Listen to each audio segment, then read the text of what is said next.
يا عظيم أنت العظيم. Assalamualaikum warahmatullahi wabarakatuh. Bismillahirrahmanirrahim. Alhamdulillahirabbil alamin wassalatu wassalamu ala asyrofil mursalin sayyidina Maulana Muhammadin wa ala alihi washabihi ajmain. Amma ba'du. Yang sangat saya hormati Bapak Rektor UGM, juga Wakil Rektor Bu Aufa, semua ya, yang megang otoritas agama di UGM, Pak Munjid. Pasarnya insya Allah tambah hari tambah tidak gelap. Itu istilah beliau, bukan istilah saya. Saya akan cerita dua hal, yang satu terkait tauhid, yang kedua masalah hukum sosial. Tentu yang pertama itu masalah tauhid. Jadi saya cerita, ini hadis sahih, saya ulang lagi, ini hadis sahih. Ketika para malaikat merasa imannya lebih kuat karena melihat aras langsung, melihat surga langsung, melihat neraka langsung secara langsung, ternyata oleh Allah, kata Allah, sungguh mengagumkan imannya para manusia. Kenapa ya Rabbi, kenapa ya Allah? Karena tidak melihat aras langsung, tidak melihat surga neraka, tapi percaya. Itu kan luar biasa. Nggak tahu tapi percaya. Dalam hal iman Pak Rektor itu memang agak unik. Nggak ilmiah itu kadang lebih benar. Jadi nggak ilmiah itu kadang lebih benar dalam hal iman. Dulu Imam Syafi'i punya guru Imam Malik, itu diberi satu analogi. Kamu punya dua pesuruh atau pembantu, atau kalau dulu masih era perbudakan ya budak. Memang harus disesuaikan zaman. Dulu bahasanya Mang Abdun, Abdun itu hamba sahaya, dulu masih ada. Terus si yang budak ini dikasih perintah, batu besar itu angkat. Yang satu langsung angkat, terus yang satu tanya, memangnya kenapa diangkat? Terus kata yang nyuruh, fa inna tahtaha dzaban, karena di bawahnya ada emas. Terus si Imam Malik atau gurunya, ini cerita ulama, kamu seneng mana, sama yang langsung ngangkat gak tanya, sama yang tanya gitu. Di bab ilmiah bagus yang tanya karena ilmiah, tapi di bab loyalitas bagus yang gak tanya. Kalau disuruh ya laksanakan saja, tidak usah tanya. Jadi agama itu butuh loyalitas, tapi apa butuh ilmiah apa enggak? Karena kalau ilmiah terlalu ilmiah itu lama-lama kalau disuruh lagi, memangnya kenapa? Ya karena di bawahnya ada emas. Kalau tidak ada emas terus tidak mau. Pertanyaannya, ketika tidak mau dengan alasan rasional, itu mengurangi loyalitas apa enggak? Tetap mengurangi loyalitas. Wong disuruh kok tidak mau, meskipun perintah ini tidak penting. Misalnya gelas saya di samping kanan saya, terus bilang ke anak saya, Dek tolong pindah ke kiri, kan nggak penting-penting banget, tapi tetap saja kalau nggak nurut saya gelo, itu saya mangkel ya, karena disuruh kok tidak mau gitu. Nah, beragama itu seperti itu, imtisalul awamir itu loyal pada perintahnya Allah Ta'ala, baik saat kita tahu alasannya maupun tidak tahu. Jadi kadang-kadang tahu ini masalah, kadang tahu itu masalah. Nah, kemudian itu disebut iman. Iman itu percaya sama ketentuan Allah Ta'ala. Makanya saya sering didatangi beberapa orang, Gus saya ikut training sholat khusyuk, dan saya tambah khusyuk sekarang karena tahu fungsinya rukuk begini, fungsinya sujud begini. Lama-lama sholat tuh kayak senam yoga, karena semua fungsinya itu fisik, kesehatan itu. Tapi bagi yang nggak tahu malah pokoknya Allah nyuruh rukuk sujud itu, pokoknya disuruh ya kita nurut saja, nggak penting tahu. Karena kalau terlalu tahu nanti fungsi senam ini, fungsi sholat tuh kayak senam. Kalau terlalu apa? Tahu. Nah, makanya ini kan ya kampus-kampus itu kan terkenal lembaga keilmuan. Jadi agama itu jangan terlalu dianalisis lah, nanti ribet. Karena nanti panjang gitu, nanti jadi panjang gitu. Karena kalau terlalu tahu itu jadi repot itu. Nah, tapi lagi-lagi agama itu tidak anti ilmu. Saya ulang lagi, tidak anti ilmu. Suatu saat ini ada di kitab, Anda boleh percaya boleh tidak, tapi ada di referensi kami. Singkat cerita, Allah itu memanggil ulama, namanya Imam Amudi. Imam Amudi itu guru matematika, jadi dia ulama besar tapi dia guru matematika. Ya agak aneh, imam besar tapi dia guru matematika. Terus ketika beliau ketemu Allah, wafat itu, sama Allah disuruh ngajar malaikat. Jadi bukan sekedar ngajar di UGM, mengajar para malaikat. Maka saya cita-cita bersasar itu jadi guru malaikat. Ya bukan malaikat yang papan atas kayak Jibril, Mikail, pokoknya malaikat lah. Yang biasa lah. Imam Amudi itu disuruh ngajar para malaikat. Ini penting bagi kampus-kampus keilmuan kayak UGM, UII, semua kampus-kampus Indonesia lah. Malaikat sempat tersinggung, kenapa saya diajarin manusia tentang iman, wong kita tahu surga, tahu neraka, bahkan kita dekat aras, dekat alam langit lah, alam malakut. Terus Imam Amudi memberi penjelasan tuh ya pakai cara Indonesia mungkin ya pakai kapur, pakai bor, kalau di kampus mungkin pakai layar, pakai apa. Kenapa kamu punya iman sekuat imannya malaikat? Karena dia guru matematika bilang begini, angka 2 maupun angka 3 sampai miliatan sampai triliunan itu nisbatus naini wassalah sailama la nihayatalah, itu nisbatul far'i ilal asli. Mau angka kayak apa jumlahnya besar 2, 3 sampai miliatan itu dibanding angka 1 itu cabang ketemu pokok atau cabang dari pokok. Kalau bahasa Arab nisbatul far'i ilal asli, semua itu bersumber dari 1, 2 ya bersumber dari 1, 3 ya 1, miliatan juga 1. Berarti alam raya yang seluas ini juga bersumber dari zat yang satu, yaitu Allah Ta'ala. Artinya terus malaikat bertak kagum, ternyata cara iman seperti ini juga nggak kalah mantapnya dengan yang melihat surga langsung, neraka langsung. Karena nisbatus naini wassalasa ila ma la nihayatalaha nisbatul far'i ilal asli. Semua angka berapapun jumlahnya 2 sama 1 miliar itu sama-sama dibanding angka 1, semuanya itu asal usulnya tetap angka 1. Setelah itu Imam Amudi bikin gambar, mulai gambar yang rapi kayak gedung yang baik sampai gambar yang ruwet, sampai gambar yang enggak karu-karuan. Terus beliau, ini gambar ruwet, ya luas kan gambar ini, ya ruwet kan, ya ruwet, semuanya dari 1 titik. Mau gambar kayak apa luwetnya, kayak apa memenuhi papan tulis, tetap dari 1 titik. Ya, titik ini nuqtatul wujud, semua inti wujud yaitu Allah Ta'ala. Nah, iman dengan keilmuan itu bisa semantap itu meskipun kita tidak tahu. Itu kan seperti mungkin ya, yang menekuni ilmu medis mungkin tahu indikasi penyakit ini pasti begini. Kalau yang ahli Pertamina atau yang ahli geologi mungkin tahu kalau bumi seperti ini pasti kandung minyak, kalau bumi yang gempa pasti ada patahan. Indikator-indikator gitu bagi ahlinya kan melahirkan satu keyakinan meskipun belum dilihat. Sama, meskipun kita tidak melihat Allah langsung, tapi pasti kita yakin, seyakin-yakinnya bahwa alam raya seluas ini semuanya itu nisbatul far'i ilal asli, semua itu cabang dari pokok. Artinya asal usulnya diciptakan oleh dasar satu al aslu yaitu Allah Ta'ala. Nah, kenapa kita menolak faham ateisme? Ateisme itu misalnya yang berkeyakinan tiada Tuhan atau tiada kausa prima atau tiada penyebab. Karena bumi ini kadung wujud, di mana-mana wujud itu penyebabnya harus lebih wujud, harus punya eksistensi. Masa kemudian kita bilang bumi yang wujud, yang ada, yang punya eksistensi, kemudian kita bilang penyebabnya itu tidak ada. Masa sesuatu yang tidak ada kemudian menyebabkan yang ada. Nah, di sini terus kita diajari Allah itu wajibil wujud, Allah itu eksistensinya harus ada. Karena alam raya ini kadung ada, di mana-mana kalau kadung ada ya penyebabnya harus ada. Nah, karena ini penyebab disebut kausa prima atau wujud yang super. Kalau dalam bahasa agama disebut wajibil wujud. Nah, hal-hal seperti ini yang menjadikan ilmu itu penting. Nah, ilmu yang nggak penting itu ilmu yang perspektif kita, itu yang mulai kacau. Nah, ini ilmu yang mulai kacau, termasuk ilmu kita yang di zaman akhir mulai kacau kayak tadi.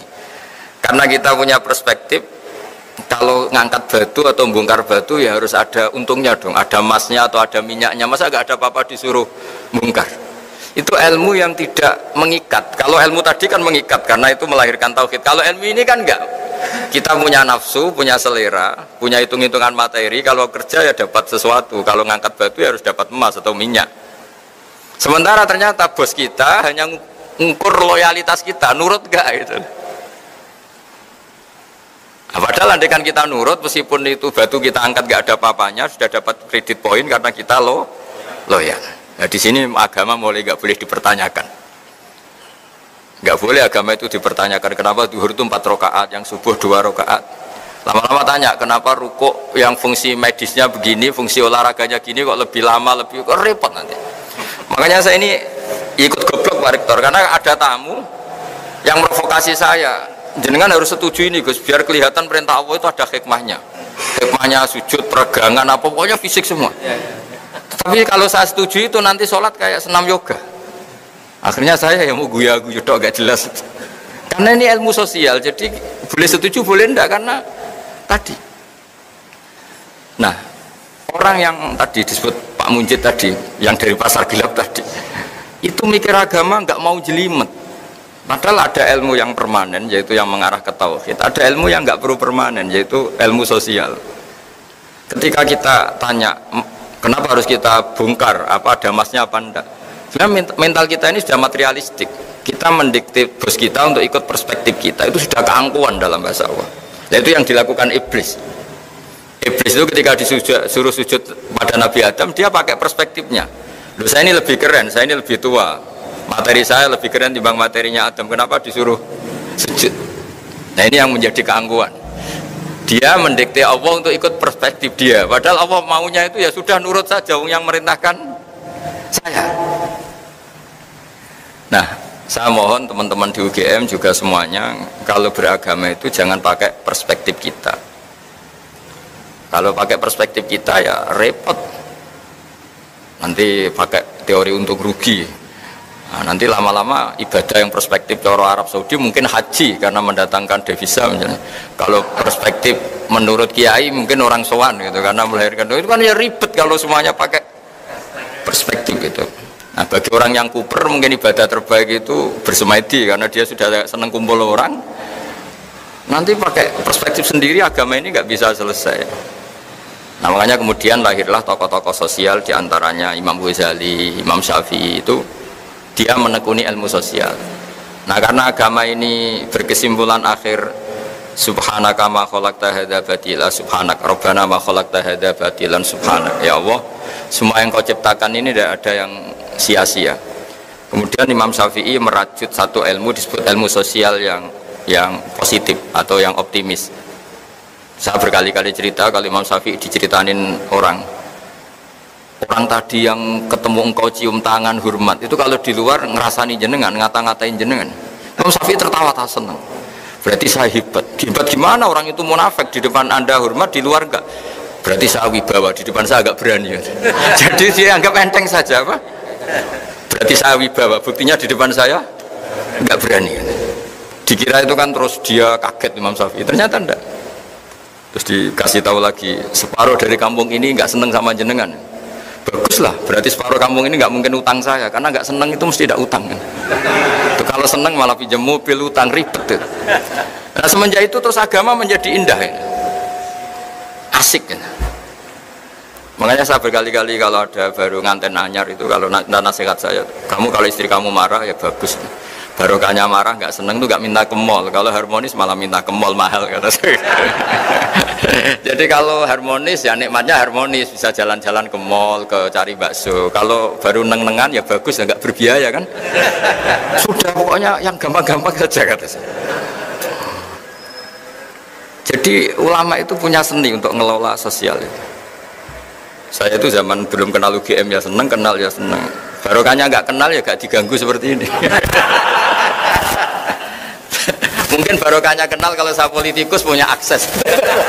Tapi kebetulan saya kan tidak politikus itu, jadi ya, saya tidak tahu fungsi kenal Pak Munjid untuk apa, tidak tahu. Tapi kalau saya politikus mungkin ini keren, bisa jadi jejaring politik. Tapi kan saya tidak politikus itu. Tapi yang jelas nanti masuk surga itu rame-rame. Saya butuh teman banyak. Kalau di surga sepi juga agak enak lah jadi teman. Nah, ilmu sosial ini juga yang nanti saya baca di antara tulisan saya supaya tahu, kita semua tahu kalau ilmu sosial itu pakemnya nggak jelas itu karena memang ukurannya beda-beda. Ya bisa dilihat di halaman 24 ya, di halaman 24. Saya baca terjemahnya saja ya. Mungkin jenengan lebih kulino bahasa Inggris, ini kalau ada bahasa Arab jadi dianggap jimat. Saya baca terjemahnya saja yang Paris paling bawah 24 itu. Nabi Yahya suka berkawan dengan orang-orang baik, tentu itu baik. Sedangkan Nabi Isa memposisikan diri sebagai dokter yang mengobati orang sakit. Tentu ini juga baik asal dilakukan orang yang benar dan dengan cara yang benar. Jadi singkat cerita, itu Nabi Isa itu kalau jalan-jalan di satu komunitas atau satu masyarakat atau satu daerah, itu mesti dia nginep atau nyari orang terburuk di sini siapa itu. Orang yang paling dibenci banyak orang itu siapa gitu. Kalau Nabi Yahya enggak tanya orang paling baik di sini siapa. Yang Nabi Yahya bermalam di tempat orang baik, yang Nabi Isa suka berkawan yang kurang-kurang baik gitu.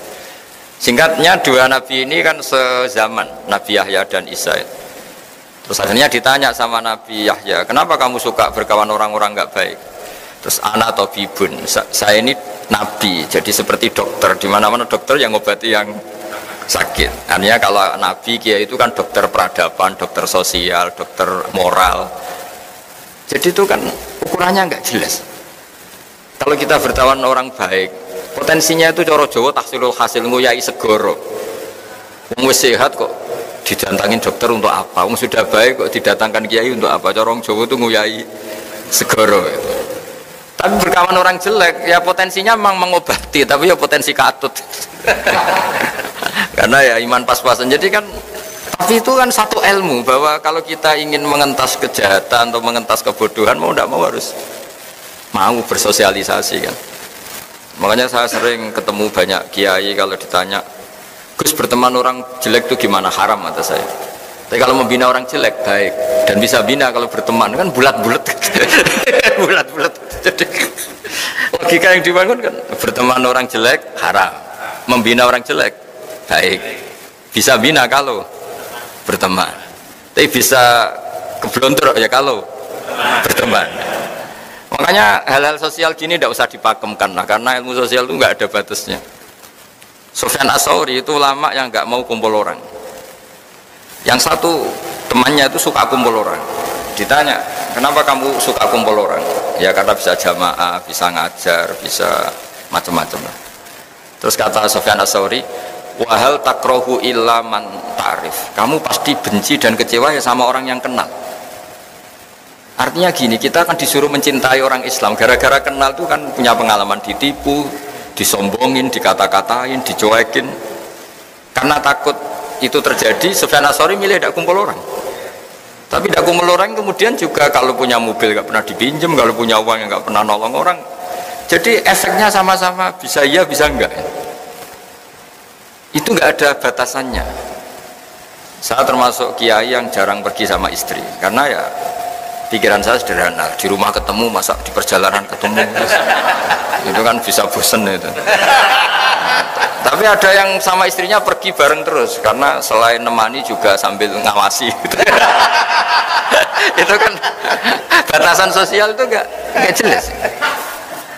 Jadi apa ya, makanya tadi kalau ditanyakan, tadi Pak Rektor juga tanya berteman non muslim, berteman ya, itu nggak ada selesainya seperti itu. Karena saya juga pernah matur sama Bu Ova, karena tadi kalau kita misalnya jadi dokter terus ngobati orang yang potensi korupsi lagi, potensi jahat lagi, gimana hukumnya menyembuhkan orang yang potensi jahat lagi dan punya jejak memang jahat gitu. Ya pertanyaannya, bagaimana kalau barokahnya kamu obati terus simpati terus jadi baik? Tapi ya terlalu ada pertanyaan, bagaimana gara-gara kamu obati jadi bisa jahat lagi? Kan nggak ada selesai. Kita berkawan non muslim ya gitu, kalau orang Islam kita baik, barokahnya itu mungkin tertarik sama Islam. Tapi bisa saja karena kebaikan kita sarana itu dipakai yang tidak baik. Itu siklus sosial itu nggak pernah selesai. Nah hal-hal seperti itu yang kata Nabi disebut orang yang beristihad, jika benar pahalanya 2, jika salah pahalanya 1. Karena ini, tapi ini yang sosial loh ya. Kalau tauhid ya hanya tunggal tadi, karena tauhid itu kebenaran tunggal. Sehingga kalau di tauhid nggak nerima konsep kecuali fama dza ba'dal haqqi illa dhalal. Kalau nggak benar ya pasti salah. Nah, kebetulan ilmu tauhid itu ilmu yang mudah dicerna manusia. Nah, disinilah kenapa Allah itu tetap saja ngendikan inna dina inda wahil Islam, karena setelah Imam Amudi tadi mencontohkan pentingnya iman sama al-wahidul ahadus somad, zat yang tunggal, yang satu, yang esa, entahlah terjemahnya al-wahid itu karena diterjemah Indonesia itu nanti padanan Arabnya kadang tidak pas, makanya sering ngeluh saya dengan Profesor Zaini, Pak Kures itu, Kadang ngeluh karena terjemahan Arab itu nggak mudah diterjemahkan Indonesia.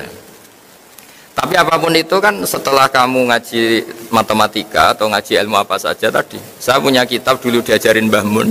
Itu satu kitab tuh gambar, mulai gambar gedung sampai gambar pohon sampai gambar sapi. Ternyata itu hanya untuk menjelaskan apapun ruwetnya gambar ini dimulai satu titik. Apapun alam raya seluas ini ada Mars, ada Jupiter, ada apa saja ya dimulai dari satu titik yaitu nuqtatil wujud, yaitu wujudnya Allah Subhanahu. Angka sampai miliar triliun ya sama dimulai dari angka 1. Nah, kita untuk memantapkan tauhid itu udah harus sampai nyun sewu ketemu Allah atau melihat surga langsung, neraka langsung. Dengan kekuatan akal kita ini sudah cukup. Makanya agama ini di kaum yaqilun, di kaum yatafakkarun, bagi yang mau berpikir. Nah ini yang kebenaran hakiki. Tapi kalau kebenaran sosial tadi itu nggak jelas. Makanya saya kalau guyon, dan itu guyon yang ilmiah, itu ada orang itu perempuan jelek, saya berkali-kali cerita itu jelek, miskin lagi. Terus sowan sama suaminya ke saya, Gus doain saya jadi orang kaya. Tak guyonin itu. Nanti kalau suami jenengan kaya, pertama yang dievaluasi itu rumahnya diganti jadi bagus. Mobilnya jadi ganti, lama-lama yang dievaluasi jenengan. Rumah sudah bagus, mobil bagus, tapi istrinya ini yang nggak layak gitu. Akhirnya terus bagus miskin aja gitu. Artinya ketika kita nganggap kekayaan itu berkah, ternyata enggak kan. Orang yang mulai berpikir macam-macam kan ya karena mapan itu. Yang dievaluasi kan rumah selesai, mobil selesai. Lama-lama yang dievaluasi apa? Istri. Nanti kalau yang istri yang kaya yang dievaluasi suami. Nah, artinya kamu tidak bisa bilang kalau kaya lebih enak timbang miskin atau miskin lebih enak timbang kaya, tidak juga. Ilmu sosial itu, saya pernah ketemu kiai, tak anggap alim lah. Tanya saya, Gus, negara yang hebat itu ya negara yang maju, yang kayak Amerika, kayak Eropa. Terus tak tanya, negara dengan banyak urusan, dengan yang tidak banyak urusan, kalau kamu jadi presiden suka mana? Suka yang nggak banyak urusan. Karena kalau negara besar itu banyak urusan. Akhirnya terus dia mikir, ternyata hukum sosial itu enggak, ya enggak itu, ya enggak jelas ya. Saya kalau punya mobil 2, kan ngurusi mobil 2, mendingan enggak punya 1 kan? Mendingan enggak punya, enggak ada yang diurus. Tapi kalau pertanyaan dibalik, tapi enggak ada yang dipakai. Tapi kalau punya mobil banyak, hebat mana manusia yang diperbudak mobil sama yang enggak, bagus yang enggak. Caranya gimana? Ya enggak punya mobil. Tapi kalau dibalik tanyanya, hebat mana manusia yang punya sarana sama enggak, bagus yang punya sarana. Jadi ilmu sosial itu boleh dibolak balik. Nah di sini terus tak teruskan lagi, mungkin ada beda halaman tentang menghadapi orang-orang yang salah. Orang-orang yang salah ini ada di hadis sahih, diriwayatkan bahkan di halaman 26 ya, halaman 26. Ini juga masih seputar teori ilmu sosial. Ini hadis diriwayatkan oleh Imam Bukhari, Imam Muslim, Nasai. Terjemahnya di halaman 27.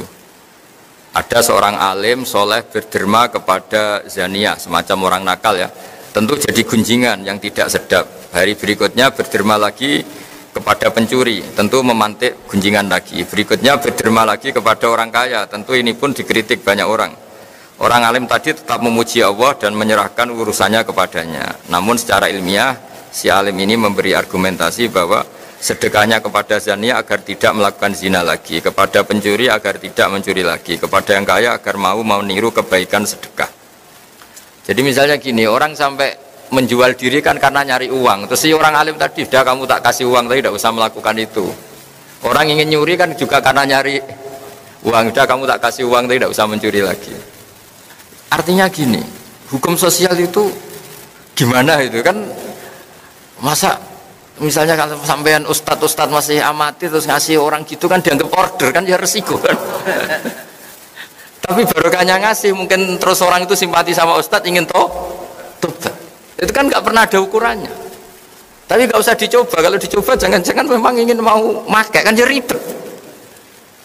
Artinya ini cerita loh, ini diceritakan, diriwayatkan oleh Imam Bukhari. Karena ilmu sosial itu ukurannya gak, ya sudah nggak usah diputuskan. Namanya sesuatu yang sosial itu nggak usah dipakemkan. makanya saya kemarin yang pas ngaji sama Kagama, saya berteman Pak Rektor ini baik apa enggak ya tidak tahu. Bisa saja tidak baik, karena kenal Rektor UGM kan bisa saya sombong, keren. Wah kalau menyebabkan sombong kayaknya ini tidak baik, saya kenal Rektor kan. Tapi kalau menyebabkan kebaikan yang lebih masif, lebih besar kayaknya baik. Ya tapi ini ilmu sosial, jadi dilihat saja perilaku saya berikutnya. Barang kenal rektor atau kampus yang nggak maju nyepelekan karena mentang-mentang kenal rektor UGM, berarti kenal ini yang tidak baik. Tapi barokahnya kenal kemudian kurangi pasar gelap tadi ya. Mungkin jadi baik. Jadi ilmu sosial kira-kira seperti itu. Saya sering kenal menteri ya dekat kadang-kadang. Ya saya sering bilang ke istri saya dikatakan syukur ya syukur karena bisa melakukan kebaikan lebih masif, lebih general ya, lebih banyak. Tapi saya sebagai manusia jangan-jangan menjadi sombong karena kenal pejabat. Nah kira-kira perasaannya kiai orang baik ngadepi ilmu sosial itu seperti itu. Jadi nggak perlu ada jawabannya Pak Rektor kalau masalah ilmu apa? Sosial tadi. Baik kita dengan sesama orang baik maupun sama orang nggak baik, sesama non muslim itu ukurannya hubungannya kita dengan Allah Ta'ala. Makanya ketika Rasulullah masih sugeng, masih hidup, itu buah ada sahabat disuruh tabiin itu generasi setelah sahabat. Sifli wajah Rasulillah, tolong beritahu saya kayak apa wajahnya Nabi. Itu sahabat ini nangis. Kenapa engkau nangis? Saya tidak pernah lihat wajahnya Nabi. Loh Anda kan sahabat, iya berpuluh-puluh tahun saya dari Nabi, saya tidak lihat wajahnya. Ada yang ditanya langsung cerita, wajahnya gini, gantengnya begini, senyumnya gini. Terus ditanya, kenapa kamu nggak lihat wajahnya Nabi? Yang Anda sahabat. Saya tuh saking hormatnya, jadi tidak berani melihat. Yang satu saking senengnya saya melihat terus, jadi yang satu bisa sama-sama niat hormat, tapi cara perilakunya beda. Nah, contoh kedua ini agak menyinggung Anda, tapi semoga agak tersinggung. Ada sahabat yang nggak pernah sowan Nabi, jadi kalau jamaah sering dia makmum Nabi, dia nggak pernah sowan. Kenapa ya? Takut. Jadi dia datang jamaah saja tapi tidak sowan. Ada yang senang sowan karena bisa komunikasi, bisa tanya. Ada yang milih nggak sowan, takut ganggu.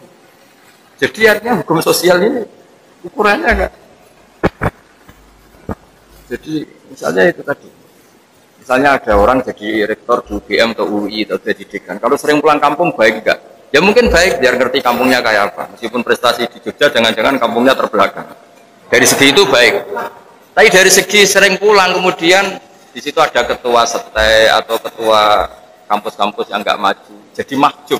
Gara-gara ini sering pulang, aktor-aktor di situ ini tenggelam. Baik nggak sering pulang lah, kira-kira gitu. Karena kalau sering pulang, lakon-lakon di situ bintangnya jadi tenggelam. Sampai-sampai kamu itu mau nunggu apa saja keputusannya, nunggu Pak Rektor pulang, Pak Dekan pulang, profesornya. Ini kan penggoblokan massal ini karena urusan gitu aja kok nunggu. Tapi kalau nggak pernah pulang juga orang komplain, wah mentang-mentang jadi orang besar lupa kampung. Itu kan nggak ada.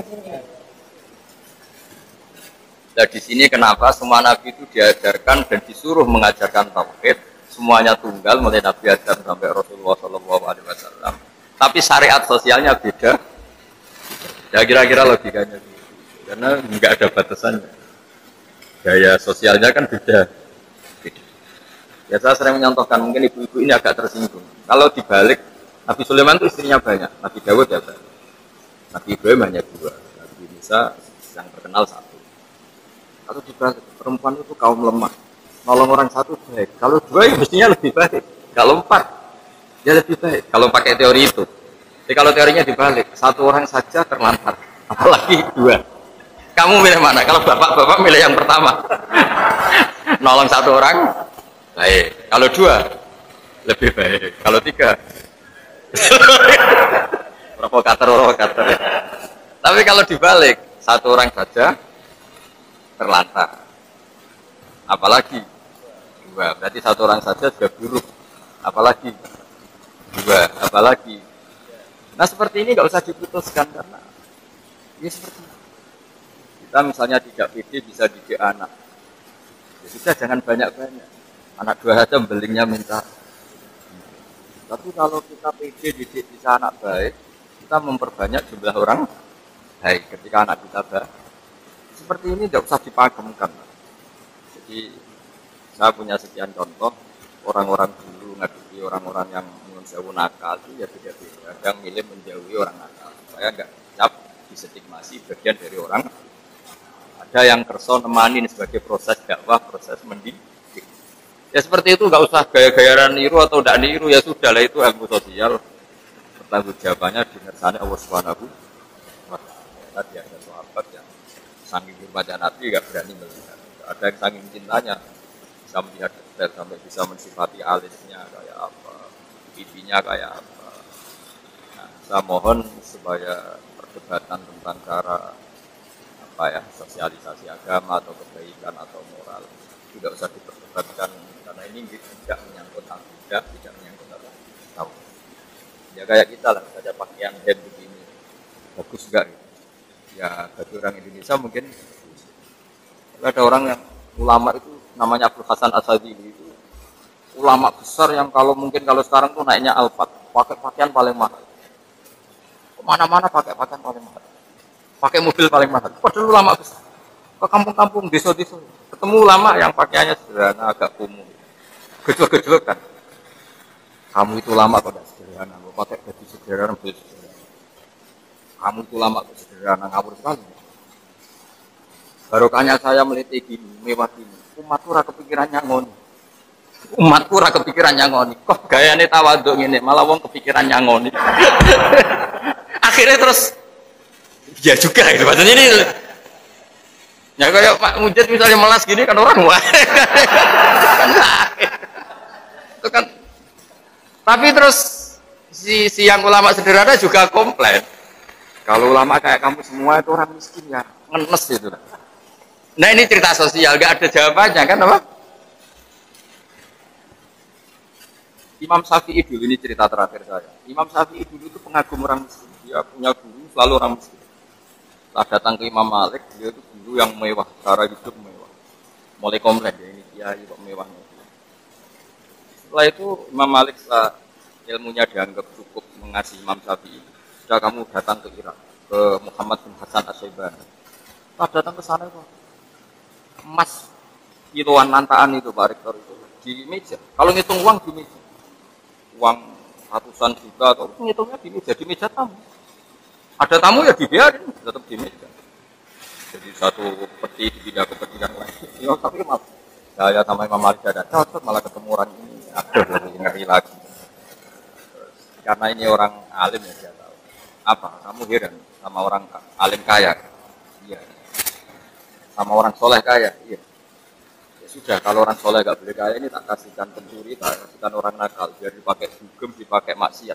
Jangan jenengan saja yang punya, biar dipakai yang positif. Berarti boleh orang alim kaya, pun boleh. Semenjak itu Imam Syafi'i mindsetnya berubah. Ternyata kalau orang baik yang kaya kan manfaatnya kan baik. Tapi kalau yang kaya orang nakal kan bahaya kan. Negara ini juga kata Pak Rektor tadi, kalau moral bangsa ini tidak baik kan semua sarana negara bisa dipakai untuk tidak baik. Jadi kalau pejabatnya baik kan sarana ini untuk kebaikan. Semenjak itu Imam Syafi'i mulai berpikir. Sampai beliau saking overnya tuh bilang orang soleh wajib kaya sampai bilang. Sampai yang miskin tersinggung. Diwajibkan enggak, kalau enggak takdir kan enggak bisa kaya. Tapi itu betapa ilmu sosial itu ngalami perubahan juga, ngalami perdebatan. Nah, jadi kalau ada kiai yang di Indonesia kan banyak kiai yang pakai alfa, kan kaya itu ada ilmu. Dan umatnya ada kepikiran nyangon. Yang ribet sudah kelihatan kaya masih butuh disangon, itu ribet gitu. Tapi ini kan sosial ya, jadi nggak ada batasan. Jadi yang terkenal ya Abdul Hasan Asadili yang di Indonesia disebut oleh Bapak Syadili. Itu terkenal sekali penampilannya. Akhirnya terus dua ulama ini betul-betulkan. Kamu berpenampilan sederhana, tapi bikin umat kamu merasa harus nyangon kamu. Bagus di tawaduk, tapi tidak bagus di mari umat mikir gue. Kamu yang kelihatan kaya, ini bagus di umat gak kepikiran nyangoni, tapi umat ngenes berkoroh dia juga ngono. Nah setelah itu ya selesai, artinya selesai itu ya dianggap ilmu sosial yang monggo saja lah, ini ranah sosial, kamu boleh apa saja, yang penting bertanggung jawab mengersani Allah Subhanahu. Jadi saya sendiri sebagai kiai juga pernah kepikiran kalau ngaji itu serius. Tapi bapak itu pernah bilang gini, Kak, coba nak jadi kiai nak ngaji guyon aja. Kenapa Pak? umat terus kakean utang wis sumpek. Wis sumpek bareng ngaji kok sumpek meneh kata-kata bapak saya gitu. Jadi ya sudah gitu. Itu kan urusan manhaj. Ya kiai yang kalau ngaji itu serius, mungkin takut ilmu agama itu jadi guyonan. Ini monggo lah, ini kan ranah sosial. Semuanya nggak ada batasannya. Nah, itu sirinya, rahasianya kenapa dari sekian nabi, mulai Nabi Adam sampai Rasulullah itu beda-beda manhaj sosialnya. Tapi kalau tauhid itu tunggal, karena ilmu tauhid itu kayak eksak, kayak ilmu pasti. Di angka 2, 1 triliun, 1 miliar itu sama. Semuanya cabang dari angka. Gambar yang ruwet maupun tidak ruwet tetap dari satu titik. Makanya satu keniscayaan berkeyakinan Allahu ahad Allahu. Itu enggak tauhid namanya. Tapi kalau sosial pendekatan tadi. Jadi istri yang dimanja itu bagus enggak ya bagus supaya loyal sama suami. Kalau kelamaan dimanja itu artinya kebutuhannya materi. Lama-lama materi Anda tidak cukup. Tapi kalau milih dijak tirakat, ya bisa aja minggat kan, tidak melarat terus. Itu kan nggak jelas. Dimanja ya potensi minggat karena kebutuhannya terus besar. Dijak tirakat ya potensi minggat karena nggak betah. Akhirnya terus, ya rumusnya kan nggak jelas akhirnya. Ya sudah nggak usah punya rumus, pokoknya ilmu sosial itu nggak usah rumus ya tadi. Kalau Anda rektor, saya misalnya kecelok kiai besar sering datang ke kampung-kampung, itu kan menenggelamkan kiai kampung, kan kasihan. Kalau ada toko-toko Indomaret atau Alfamart di kampung-kampung kan kasihan toko-toko yang di. Tapi kalau pertanyaan dibalik, orang kampung juga berhak dapat toko yang misalnya bersih, ber-AC. Kalau dibalik itu gimana ya? Ya ada toko steril, bersih. Kalau pertanyaan dibalik, berhakkah orang kampung dapat toko yang baik dan bersih? Jawabannya, yang bisa ngadakan itu ya toko-toko yang besar. Tapi kalau dibalik, bolehkah toko-toko kecil dimatikan yang besar? Tidak boleh. Bolehkah toko besar berkunjung di kampung? Bolehkah toko besar memakzulkan yang kecil? Tidak boleh. Jadi jangan sering pulang kampung. Nanti kasihan apa? Ya, dados kula matur nuwun rawuh jenengan tadi jelas niki guyon tapi serius atau serius tapi guyon. Tapi bahwa ngaji itu harus sering mendengar.